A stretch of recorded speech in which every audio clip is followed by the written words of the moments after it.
Welcome to Wrestling Reddit, where I can talk about literally anything, any promotion. It tends to be mainly WWE, just because of time restrictions. I'm going to have just a basic link in the description box because it also helps with the algorithm to have descriptions down there. I'm just going to have like the WWE subreddit. Yeah, it's called WWE, the subreddit for WWE. All right. Probably one of my favorite videos to make on my entire channel, believe it or not. More than the 2K25 stuff. I love playing a video game, but when I'm getting distracted and I got I almost said ACDC.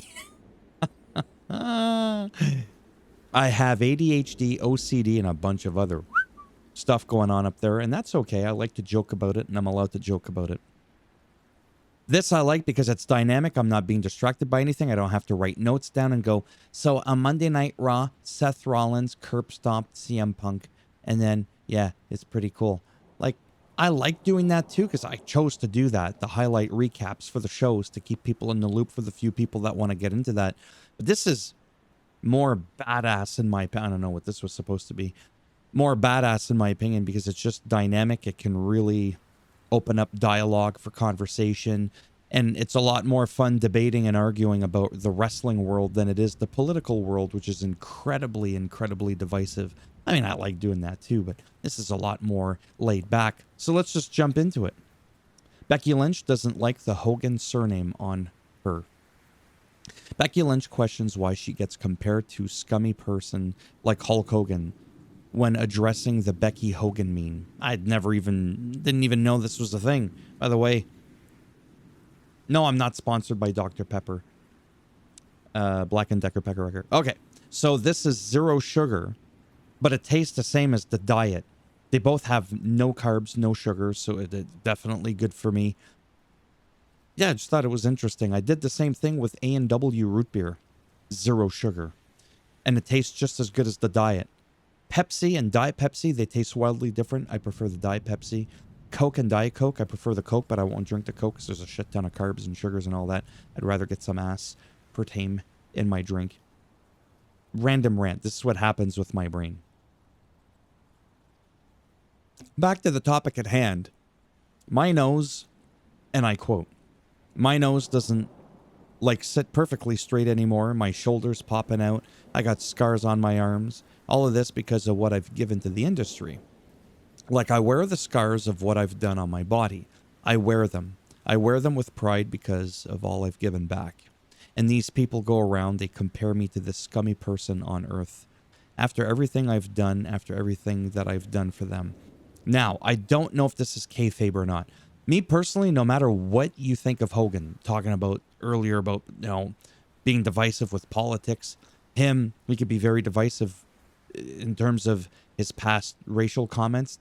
There's no arguing that whatsoever. He said that shit, right? We can learn to forgive and whatnot. You could still choose to support a person. I don't have a problem with that. If you're hardcore anti-Trump and he's super pro-Trump, then you could end up having two wonderful reasons to not like him. Me personally, well, it doesn't matter what I think. I'm very mixed on him because I grew up watching him for over 4 decades. I wouldn't take that as an insult. I just wouldn't care. Imagine getting paid millions of dollars. Hell, I get paid pennies compared to Becky or anybody else on the planet for that matter. And when I used to live stream on Twitch for video games and stuff like that, the things I used to get called, I just thought it was funny. Imagine having an emotional reaction to being compared to anything. My ultimate comeback would be, at least there's a word in the dictionary that you can compare me to. There's an actual person or a thing that you're comparing me to. When it comes to you, there is no word in the dictionary in any language that properly encompasses what I think of you.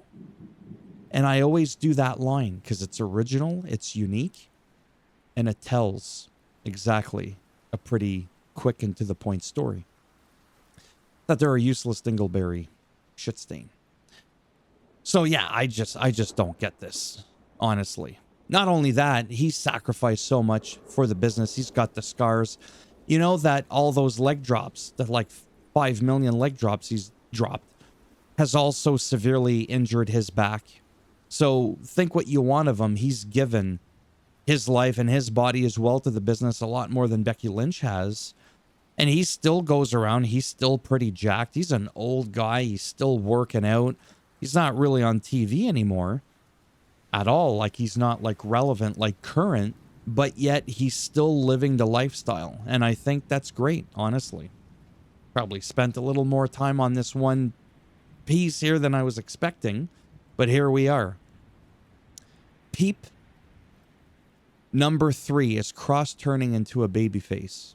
Okay, hold on. So the top 5 selling apparel on the WWE shop. Number 1. Good for Joe Hendry. WrestleMania 41 logo t-shirt. I like Joe Hendry. John Cena farewell tour. Tour. It's the French in me. Number 3, Karrion Kross String Them Up t-shirt. I don't think you people understand the admiration I have for this man. Unbelievable. Roman Reigns, Randy Orton. Karrion Kross comes up on top of that. That is just amazing. It shows, honestly, and again, you can argue, well, he's not good. You could say whatever the fuck you want about him. The numbers don't lie. Period. You can't say he's not relevant. People don't care about him. Merchandise performance is actually a huge metric used.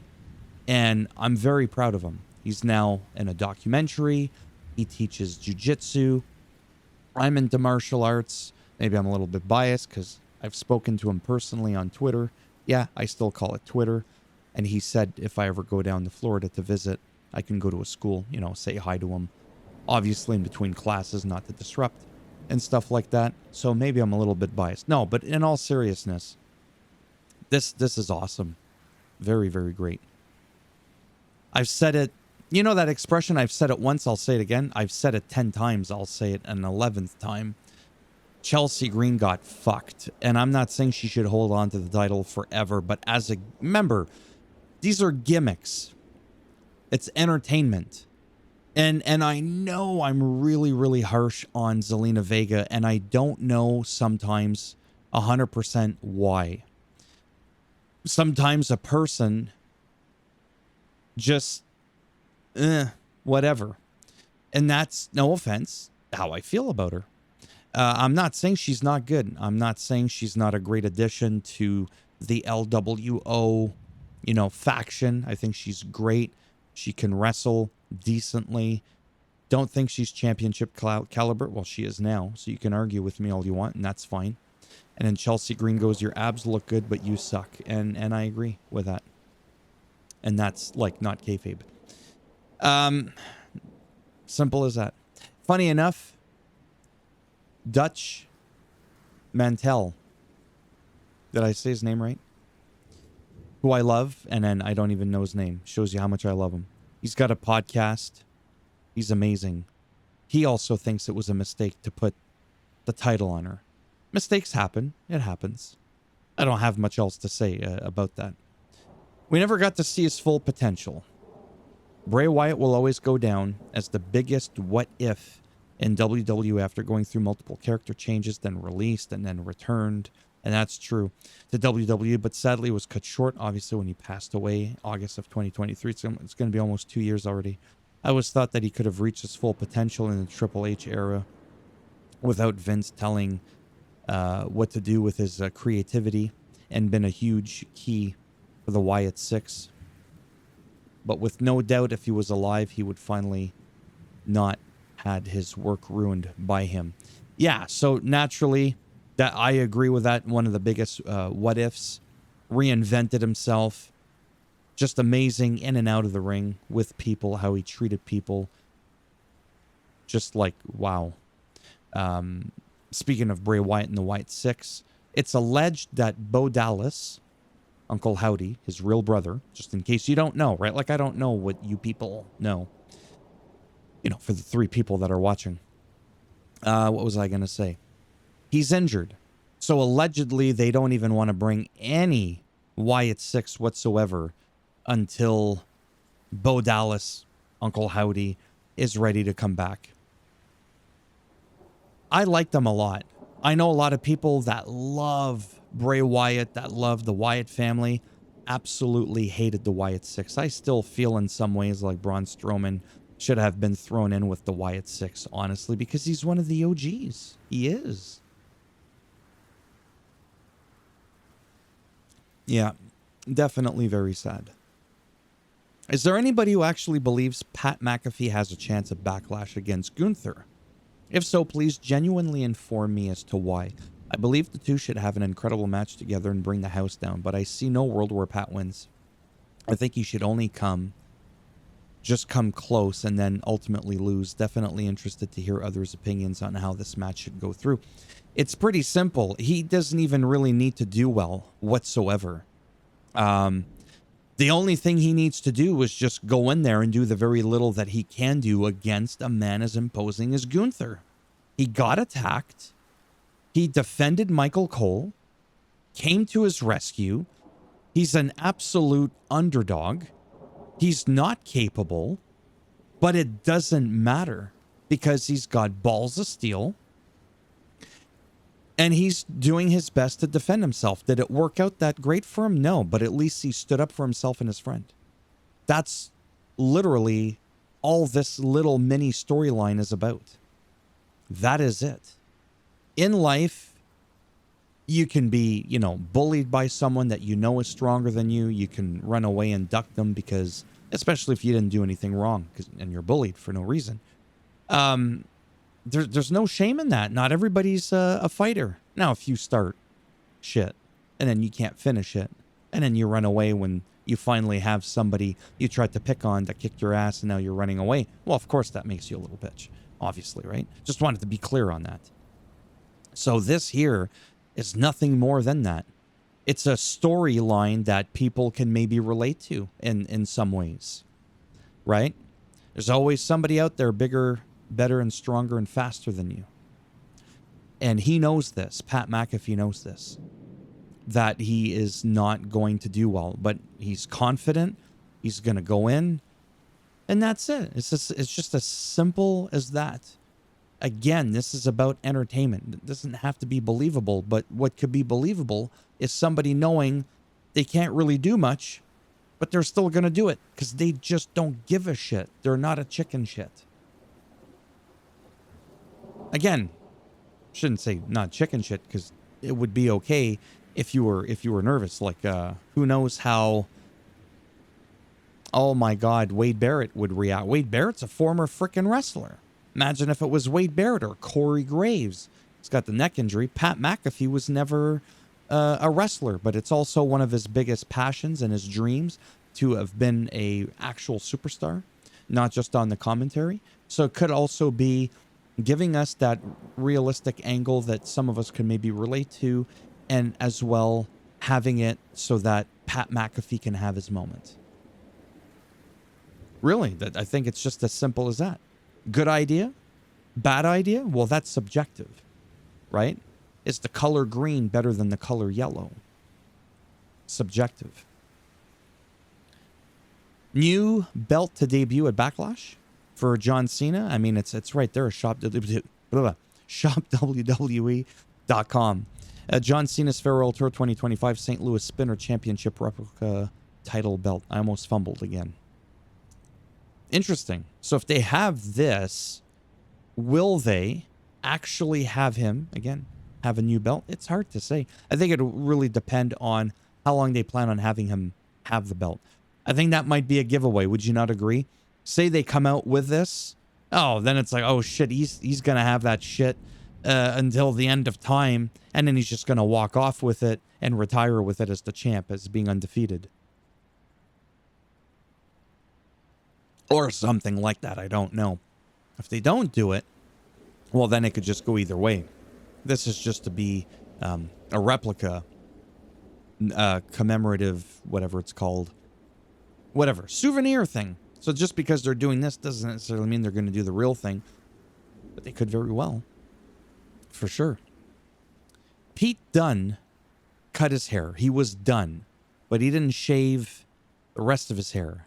I mean, imagine looking like that. I'm on my way to looking like that. And still having some hair. Like, to me, I just, not that you want to hear about it, but like, okay, this ain't the only place I ain't got no hair. I'm just saying. That was my first thought. Same thing with Cody Rhodes, all built and tanned, and he's got the little hair thing. I was like, ugh, I cannot do that. Looks a lot different for sure. Just like, who was it that shaved his beard? Tommaso Ciampa. Is that how you pronounce his name? He shaved his beard. Holy cow, does he ever look a lot younger? Every time Finn Balor, I get so irritated.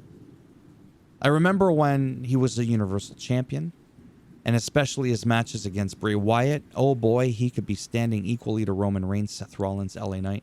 Absolutely. He's the real megastar. But seeing it with the Judgment, boy, oh boy, do I feel so angry. What are they doing to him?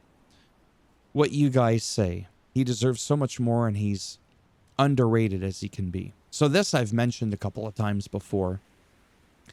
This year is supposed to be the year of the Finn. He's supposed to get a push, allegedly. I think something big might be cooking up. I hope so. Him being in the Judgment Day isn't bad. Just overall how he's being booked is just bad. But it could be leading up to something big. But it's just been so long since I feel he should be on a higher pedestal.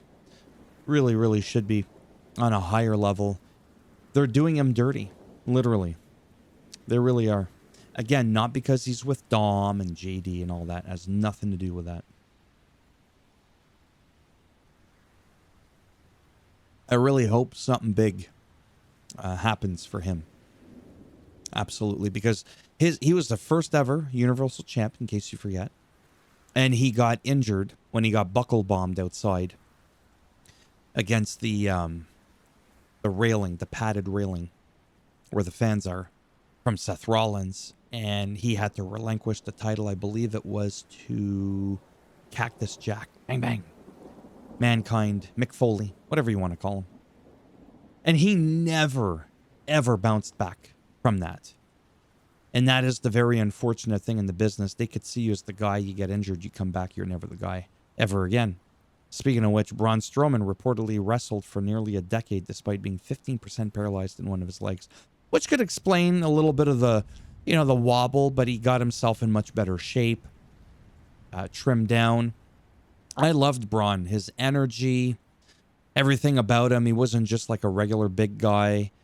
It's just I liked him, plain and simple. I can't necessarily always, like I said, it's the same thing with Zelina Vega, whatever. Sometimes him in a good way, whatever. I just like him, and I feel like they could have done a little wee bit more. And yes, I do think they could have added him in with the Wyatts for a little bit, or have had some sort of run-in with them, or just something. And I really do feel bad for him or anybody else that gets let go. Imagine being in the company that you want to be with, and then you're just told, yeah, no. It's not the first time it happens either. So they let him go. And I always go, so what? They let him go. They bring in Rusev, right? They let Dakota Kai go. They bring in Roxanne Perez. Just saying. I'm just saying. So yeah, but yes, I will admit Rusev potentially has a little bit more longevity than Strowman. We don't know that, but if I had to take a guess. And then last but not least, what does Karrion Kross need to do to be relevant? What do you think that Karrion Kross needs to make him more relevant? He's playing a great job playing the mind games with the roster, poking and poking and poking, but it's just a segment. Because his manipulations aren't going anywhere. And his last interview, the podcast picture, he sounds very frustrated. Not sure if he talked as Karrion Kross or if he talked as Kevin Kazar, because that's his real name. So what do you think he needs to be more relevant? It's really simple. It's really, really fucking simple. I know, look at me. I'm all like confident, like I know what to do with him. I actually do. Put him on the goddamn screen more often And when he is on there, have him in some actual matches. Give him some wins. That's it. The rest speaks for itself. We've all seen what he's capable of doing in the ring, in a faction, on his own, on the mic. And to me, I've said this before and I'll say it again. I really, really, really put a lot of emphasis on storytelling because that's what professional wrestling is all about. You can have the best match in the world. Okay. If there's no story, okay, so you had a great match, but there's no story. When there's a story, there's an emotional investment in that story. It still helps to have a great match, but you can have a slightly subpar match and it's still great because of the overall story, the overall entertainment, which is the E in WWE. He is absolutely magical with his storytelling. If you follow him on Twitter, Instagram, and you keep up with the stuff that he does on his own, he's taken it very seriously. I'm not saying other people aren't, but he's on another level. I truly feel that. Again, I'm not biased because of what I said about him earlier. I just feel you just need to give him the mic a little bit more. Have him fucking wrestle. Put him in a feud. Have something build up like he had with AOP, Paul Ellering, okay? And the Wyatt Six. That was awesome. And then near the end, bloop, they just split them with the whole thing with The Miz, right? And then they moved the Wyatt Six to SmackDown, only to have pretty much never been seen since they moved. Honestly, my number one frustration right now from a creative standpoint with the WWE, the number one is the misuse of I almost said well, I mean that's his real name, of Karrion Kross. It has to be my number one. Finn Balor, very close second. Very, very close second. At least he's getting to wrestle and do some stuff. Okay? He isn't. And it scares the shit out of me. They get rid of Final Testament, which I thought was great. Me personally, I thought it was great. They could have been an absolute monstrous powerhouse, bigger than anything. They could have been tag champs, the AOP. They're very capable. Very, very capable. Big men, fit. They can wrestle. Big brutes. Like, they can do it. It would have been believable. It would have been like, basically like having the natural disasters on a keto diet. But they didn't do that. Instead, they flip-flop with some other shitty tag teams sometimes. I'm not saying all the tag teams are shitty. I'm saying, but there are some out there that are, whatever. Huge injustice. Yeah. I mean, that's all I have to say. 23 minutes. You know what? That's not too bad. That's just a little wee bit longer than a South Park episode. And a lot less entertaining than a South Park episode. But that's okay. I'm a humble guy. But you have no idea, like I said in closing, how much I enjoy just what I did right here. Just to get to click through some different random, snippets of whatever topics on WWE and just sharing my thoughts without any scripts, without any forethought beforehand, and just verbal diarrheaing all over the place. So thumbs up as always if you liked the video. It does greatly help support the channel with the algorithm in trying to make me more relevant in the search results. When people are looking shit up online, we see how well that's been going. You didn't like the video? Go ahead, give it a thumbs down. I'll bend it in half, twist it, and I'll break that thing off right where the sun don't shine, this end. And if you want to subscribe to the channel, I mean, naturally, that would be great. But if not, thanks for stopping by anyways. Take care. Maybe I'll see some of you in the next one. If you made it this far, you're crazy. You're crazy. Book an appointment with a therapist. You're going to need it. Chime in down below for 2 reasons, because I care and the algorithm. Share with me some thoughts on these things. Or others. You could talk to me about frickin' Chris Jericho if you want. It's All Things Wrestling. That's the name of my channel. It's not All Things WWE. Even though, like I said, it predominantly is. If there was 48 hours in a day, I'd be talking about all the different promotions, NXT, everything. I don't have the time, unfortunately. So take care. Hope you're all doing well. Until next time, bye for now.